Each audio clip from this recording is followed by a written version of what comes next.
Satish electronics and electricals Kanchipuram. Customer இந்த grinder நம்மகிட்ட எடுத்துகிட்டு வந்திருக்கும் போது அதிகப்படியான சவுண்டு கேட்குது. அது மட்டும் இல்லாமல் மாவு போட்டால் லோடு தாங்காமல் அரைக்கவே மாட்டேங்குது அப்படின்ற மாதிரி சொல்லியிருந்தாங்க. இந்த கிரைண்டரை நாங்கள் ஏற்கனவே பிரிச்சிட்டோம், அதனால் என்ன கம்ப்ளைண்ட் அப்படின்னு சொல்லி பிரித்த நிலையிலே சொல்லிடுறேன். முதல் விஷயம், இதில் பேரிங் வந்து பயங்கரமாக ஸ்டக்காக இருந்துச்சு. ஃபஸ்ட்டு பேரிங்கோட பிளேட்டை கழட்டி பார்க்கும்போது அந்த வீலை நம்மளால் கழட்டின வீலில் கூட சுற்ற முடியல, அந்த அளவுக்கு ஜாமாக இருந்துச்சு. சரின்னு சொல்லி சாஃப்ட் அண்ட் வீலை கனெக்ட் பண்ணியிருக்கேன். அந்த ரப்பரை வந்து நம்ம ரிமூவ் பண்ணி பார்க்கலான்னும் போது அதுவே ரொம்ப கஷ்டமாக இருந்துச்சு. ரொம்ப கஷ்டப்பட்டு தான் அந்த ரப்பரையுமே கழட்டின நிலையில் இருந்துச்சு. பேரிங்கை கழட்டி உங்ககிட்ட காட்டுறேன் எந்த அளவுக்கு அந்த பேரிங்கில் துரு ஏறி இருக்குன்னு பாருங்கள். இந்த அளவுக்கு துரு இருந்துச்சுன்னா கண்டிப்பாக கஸ்டமர் சொன்ன அந்த சவுண்டுன்றது வரதான் செய்யும். முதல்ல கிரைண்டர் எப்படி ஃபஸ்ட்டு ஓடிச்சு அப்படின்றதே எனக்கு ரொம்ப சந்தேகமாக இருந்துச்சு. ஏன்னா ரொம்ப அன்கண்டிஷனாக இருந்துச்சு இந்த பேரிங்கு. கஸ்டமர் சொன்னால் முதல்ல ரொம்ப அதிகப்படியான சவுண்டு வருது அப்படின்னு சொல்றதுக்கான முதல் காரணம் இந்த பேரிங் தான். ஸோ இந்த மாதிரி இருந்துச்சுன்னா கண்டிப்பாக சவுண்டு வரதா செய்யும். அதனால் இந்த பேரிங்கை மாற்றினாலே கஸ்டமர் சொன்ன சவுண்டு அதிகப்படியாக வருது அப்படின்றது தீர்வாயிடும் அப்படின்ற மாதிரி இருந்துச்சு.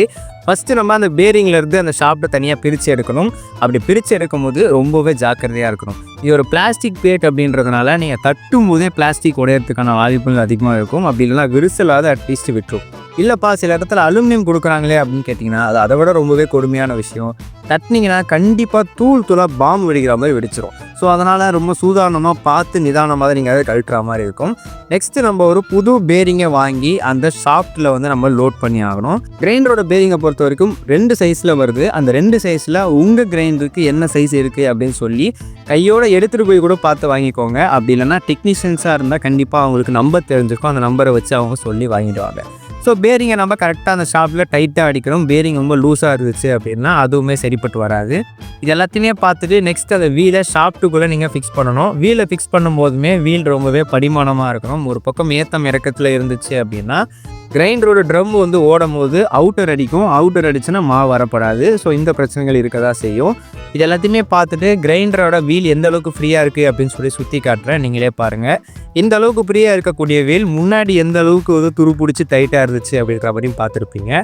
நெக்ஸ்ட்டு மாவு ரொம்பவே அரைப்படலை டைட்டாக சுற்றுது அப்படின்னு சொல்லியிருந்தாங்க. அதுக்கான காரணம் எம்எஃப்டி, அதாவது கெப்பாசிட்டர் ரொம்ப போக போக அது வந்து வீக் ஆகிட்டே போகும். அதனால் ஒரு புது கெப்பாசிட்டரை வாங்கி கையோடு மாற்றி அனுப்புறது தான் புத்திசாலித்தனம். ஸோ அதனால் ஒரு 8 MFD கெப்பாசிட்டர் எடுத்து பழைய கெப்பாசிட்டரை தூக்கி போட்டுட்டு இந்த 8 MFD கெப்பாசிட்டரை நம்ம திரும்பி லோட் பண்ணியாச்சு. ஸோ லோட் பண்ணிவிட்டு இந்த வாட்டி பெல்ட்டை கழட்டினதை திருப்ப நீங்கள் போட்டுடலாம். பெல்ட்டை செக் பண்ணும் போதுமே வந்து பெல்ட் கரெக்டாக இருக்கா இல்லை பெல்ட்டையுமே கையோட மாற்றிடலாமா அப்படின்னு சொல்லி செக் பண்ணுங்கள்.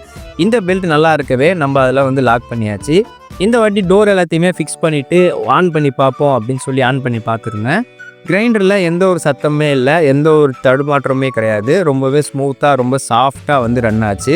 இந்த அளவுக்கு ஃப்ரீயாக கிரைண்டர் இருந்துச்சுன்னா தான் நீ கேட்குற அளவுக்கு ஃப்ரீனஸ் இருக்கும். மோட்டருக்கும் எந்த ஒரு ப்ரெஷருமே போய் விழாது.